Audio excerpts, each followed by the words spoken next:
વડાપ્રધાન નરેન્દ્ર મોદીએ આપેલા એક વિશિષ્ટ ઇન્ટરવ્યુમાં જણાવવામાં આવ્યું હતું કે ચૂંટણીના પરિણામો 4 જૂને આવવાના છે। તેના પહેલાના એક અઠવાડિયામાં તમે જોશો તો શેર બજાર અને તેના પ્રોગ્રામ કરનારા બધા જ લોકો થાકી જવાના છે અને ભારતીય શેર બજાર સતત નવી ઊંચાઈઓ સ્પર્શ કરી રહ્યું છે અને છેલ્લા 1 વર્ષમાં તો સેન્સેક્સ અને નિફ્ટીમાં ધરખમ વધારો જોવા મળ્યો છે।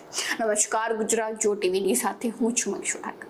શેર બજાર વિશે વાત કરીએ તો 2014માં સેન્સેક્સ 25,000 પર હતો, જે આજે 75,000 ઉપર પહોંચી ગયો છે અને પીએમ મોદીના 10 વર્ષના કાર્યકાળમાં સેન્સેક્સે 25 થી લઈને 75,000 સુધીની શાનદાર સફર કરી છે। સૌપ્રથમ જો આપણે 75,000 સુધી પહોંચવાની વાત કરીએ તો સેન્સેક્સે 9 એપ્રિલ 2024ના રોજ પ્રથમ વખત 75,000નો આંકડો પાર કરીને ઇતિહાસ રચ્યો હતો। આ દિવસે બીએસસી સેન્સેક્સ પ્રથમ વખત 75,000ની સપાટી વટાવી ગયો હતો અને 75,124.28ના સર્વકાલીન ઉચ્ચ સ્તરે પહોંચી ગયો હતો। જો કે 10 વર્ષ પહેલા એટલે કે 2014માં સેન્સેક્સ 25,000ની આસપાસ હતો, જે હવે રોકેટની ઝડપે ચાલીને 75,000 સુધી પહોંચી ગયો છે અને આ સમયગાળા દરમિયાન સેન્સેક્સે ઘણા રેકોર્ડ બનાવ્યા છે। તો ચાલો તેમના પર એક નજર કરીએ। 2014માં 16 મેના રોજ જ્યારે લોકસભાની ચૂંટણીના પરિણામો જાહેર થયા અને પીએમ નરેન્દ્ર મોદીના નેતૃત્વમાં ભાજપને સ્પષ્ટ બહુમતી મળી। બીએસસી સેન્સેક્સે પ્રથમ વખત 1,470 પોઈન્ટના ઉછાળા સાથે 25,000નો આંકડો પાર કર્યો, પરંતુ ટ્રેડિંગ જેમ જેમ સમય પસાર થયો તેમ તેમ ઇન્ડેક્સ 24,121.74 પર બંધ થયો, જે અગાઉ ટ્રેડિંગ દિવસે મે 15, 2024 કરતાં 216 પોઈન્ટ વધુ હતો। વાત કરીએ 26 એપ્રિલ 2017ની તો તે સમયે સેન્સેક્સ 30,000ના સ્તરને પાર કરી ગયો હતો। તેમાં જૂન 2019ની શરૂઆતમાં તો 40,000ને પાર કરી ગયો। ત્યારબાદ 3 ફેબ્રુઆરી 2021ના રોજ સેન્સેક્સ પ્રથમ વખત 50,000ના સ્તરે પહોંચી ગયો હતો અને આ પછી 24 સપ્ટેમ્બર 2021ના રોજ સેન્સેક્સ પ્રથમ વખત 60,000 સુધી પહોંચ્યો અને સેન્સેક્સ 60,000થી 70,000 સુધી પહોંચવાની ગતિ થોડી ધીમી હતી।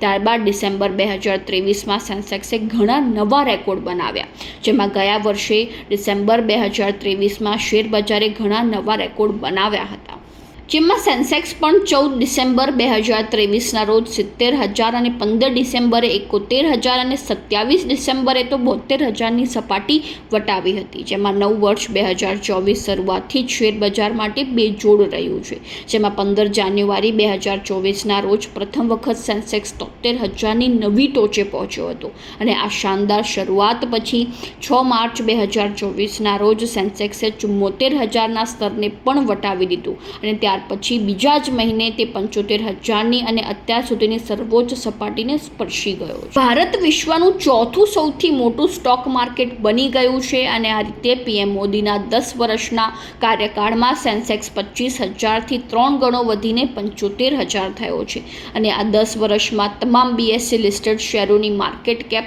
અનેક ગણી વધીને $4.5 ટ્રિલિયનથી વધુ થઈ ગઈ છે અને ભારત હવે અમેરિકા, ચીન, જાપાન અને હોંગકોંગ પછી વિશ્વનું ચોથું સૌથી મોટું સ્ટોક માર્કેટ બની ગયું છે। પીએમ મોદીએ દાવો કર્યો હતો કે 4 જૂનના ચૂંટણી પરિણામો પછી સેન્સેક્સ એટલો સ્વિંગ કરશે કે શેર બજારના પ્રોગ્રામ્સ પણ થાકી જશે। હવે જોવાનું એ રહેશે કે લોકસભા ચૂંટણીમાં ભાજપની જીત બાદ ભારતીય શેર બજાર આવતા મહિને સેન્સેક્સનો 80,000નો આંકડો પાર કરીને નવો રેકોર્ડ બનાવી શકશે કે કેમ। તો આવી જ નવી માહિતીને જાણવા માટે ફોલો કરો જો ટીવી મનીષા ઠાકર।